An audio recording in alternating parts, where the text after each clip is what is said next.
Assalamualaikum warahmatullahi wabarakatuh. Alhamdulillah, apa kabar semuanya? Semoga dalam keadaan sehat, dalam rahmat dan penjagaan Allah Subhanahu wa Ta'ala. Anak-anakku yang hebat, insya Allah pada kesempatan kali ini kita akan belajar bersama tentang alamatul waqfi fil Quran, tanda wakaf di dalam Al-Quran. Namun sebelum kita lanjutkan, yuk kita berdoa bersama mengucap lafaz basmalah. Bismillahirrahmanirrahim. Alhamdulillah.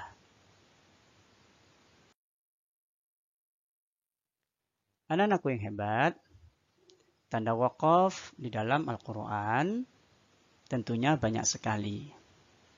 Pada kesempatan kali ini, kita akan sampaikan 7 di antara sekian banyak tanda wakaf. Karena selain yang 7 ini, nama dan lambangnya boleh jadi berbeda, namun fungsinya di antaranya adalah banyak yang sama.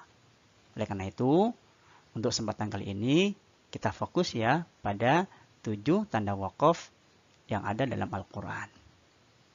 Baik, kita mulai. Yang pertama adalah tanda wakaf yang dilambangkan dengan huruf mim. Namanya adalah wakaf lazim. Wakaf lazim. Ketika bertemu wakaf lazim saat membaca Al-Quran, apa yang harus kita lakukan? Nah, wakaf lazim ternyata diutamakan untuk berhenti. Ya, diutamakan untuk berhenti. Kemudian yang kedua adalah tanda wakaf yang lambangnya huruf jim. Ya, huruf jim. Huruf jim itu namanya adalah wakaf jaiz. Ketika bertemu wakaf jaiz, kita dibolehkan untuk berhenti, tapi juga dibolehkan untuk melanjutkan atau meneruskan bacaan. Kemudian yang ketiga adalah wakaf yang dilambangkan dengan huruf lam alif. Lam alif ya. Ini namanya wakaf la waqfu. La waqfu atau adamul waqfi. Nah, ketika bertemu wakaf la waqfu ini, yang harus kita lakukan apa? Dilarang berhenti atau harus melanjutkan bacaan kita. Ya. Ibaratnya traffic light, maka wakaf lazim itu adalah lampu merah. Jaiz itu adalah lampu kuning, dan la waqfu itu adalah lampu hijau. Kemudian yang keempat, anak-anakku, adalah wakaf yang ditandai dengan 2.3. Ini namanya wakaf mu'annaqah. Ketika bertemu wakaf mu'annaqah, maka kita harus berhenti pada salah satu tanda. Jika kita telah berhenti di tanda yang awal, maka tanda yang kedua harus kita lanjutkan bacaannya. Begitu juga sebaliknya. Kemudian yang kelima adalah tanda wakaf yang dilambangkan oleh huruf qaf dan la. Qaf artinya waqfu, la artinya aula. Maka wakaf ini namanya wakaf al-waqfu aula. Ketika bertemu wakaf al-waqfu aula, saat kita membaca Al-Quran, maka kita diutamakan, dianjurkan untuk lebih baik berhenti. Ya, al-waqfu aula itu lebih baik berhenti. Maka berhenti itu lebih diprioritaskan. Kemudian yang ke-6 adalah dilambangkan dengan shad dan la. Shad artinya al-waslu, la artinya aula. Wakaf al-waslu aula. Lebih baik diteruskan. Saat bertemu tanda wakaf al-waslu aula. Dan yang ketujuh, yang terakhir adalah dilambangkan dengan tanda saktah. Kata saktah atau dilambangkan dengan huruf sin. Ya, ada Al-Quran yang menggunakan huruf sin, ada yang langsung menulis dengan saktah. Ya. Nah, ketika bertemu dengan saktah, kita berhenti sejenak saat membaca tanpa bernafas kemudian dilanjutkan kembali bacaannya. Nah, anak-anakku, inilah ketujuh tanda wakaf yang kita pelajari pada kesempatan kali ini. Sekali lagi ada wakaf lazim, jaiz, la waqfu, mu'annaqah, al-waqfu aula, al-waslu aula, dan saktah.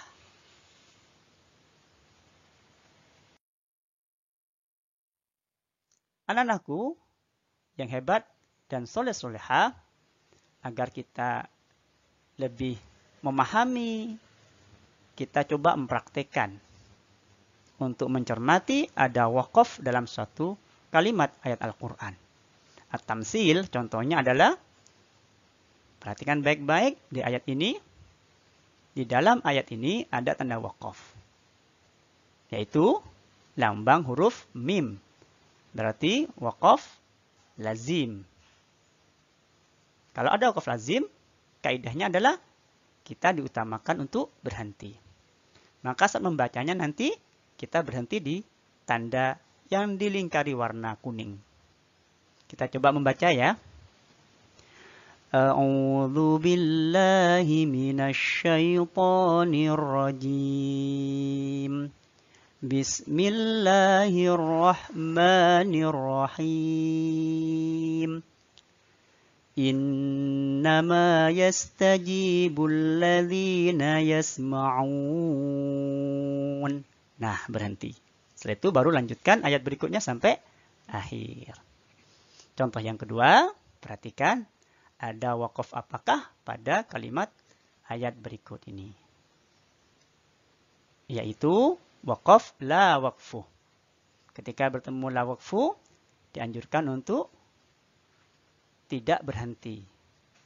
Atau bacaannya diteruskan pada ayat berikutnya. Kita coba baca ya.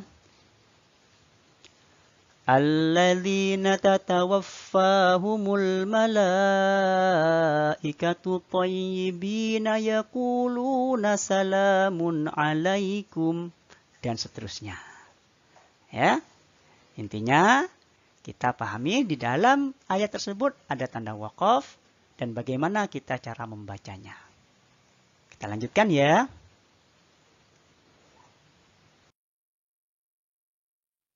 Baik, kita masuk contoh yang ketiga.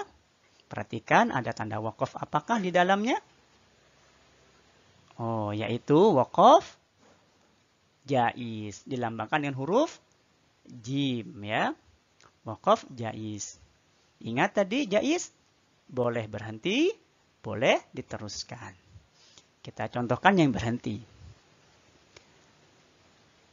Dzalika bi annahum syaqqullaha wa rasulah. Berhenti.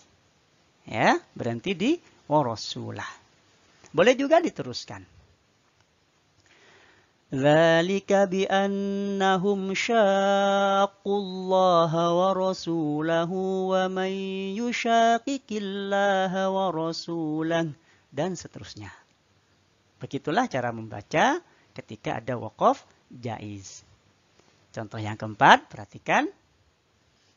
Ada wakaf apakah pada ayat di awal surah Al-Baqarah ini? Oh, ternyata ada titik 32. Disebut dengan wakaf mu'annaqah. Kaidahnya bagaimana? Kita berhenti pada salah satu titik. Kita contohkan berhenti di titik yang kedua, maka titik yang pertama kita lanjutkan bacanya. Kita contohkan ya. Dzalikal kitabu la raiba fihi. Nah, berhenti. Baru dilanjutkan. Hudal lil muttaqin. Itu juga sebaliknya. Kalau menghendaki berhenti di titik yang pertama, ya, maka titik kedua harus kita lanjutkan sampai akhir ayat. Begitu anak-anak? Insya Allah dipahami ya? Insya Allah.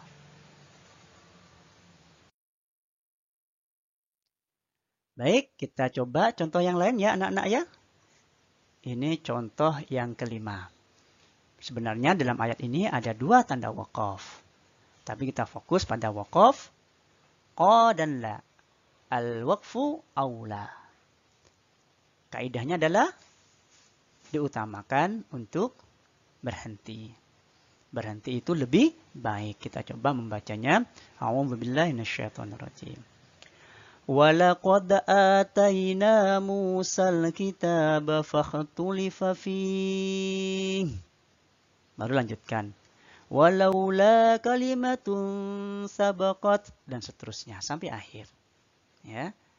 Dan contoh yang keenam ada waqaf al-waslu aula. Terus itu lebih baik, lebih diutamakan. Kita contohkan ya. Bismillahirrahmanirrahim. Wa yamsaskallahu bidurrin fala kashifa lahu illa huwa wa yamsaska bi khairin fahuwa ala dan seterusnya. Nah, intinya anak-anakku paham bahwa ketika ketemu al-waqfu aula berhenti itu lebih baik. Ketika bertemu al-waslu aula terus itu jauh lebih baik. Dan ini contoh yang terakhir ya. Yang ketujuh. Perhatian baik-baik. Ada waqaf apakah? Ada saktah. Sebenarnya juga ada al-waslu aula. Ingat tadi al-waslu aula? Kita lanjutkan. Tidak berhenti. Saktah. Berhenti sejenak tanpa nafas. Kita praktekkan ya. A'udzubillahi minasyaitonirrajim. Bismillahirrahmanirrahim.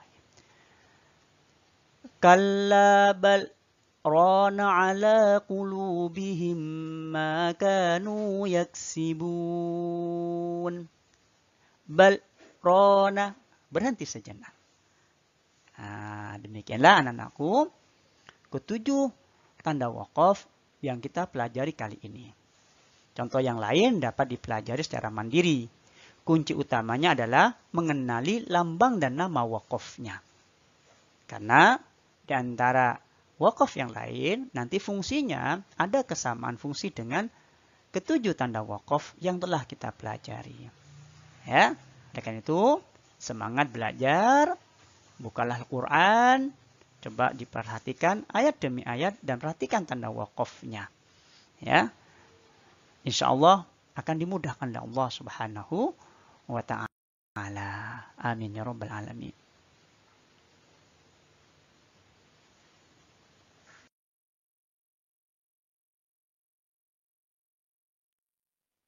Dan kita sudah di penghujung pertemuan kita pada kesempatan kali ini.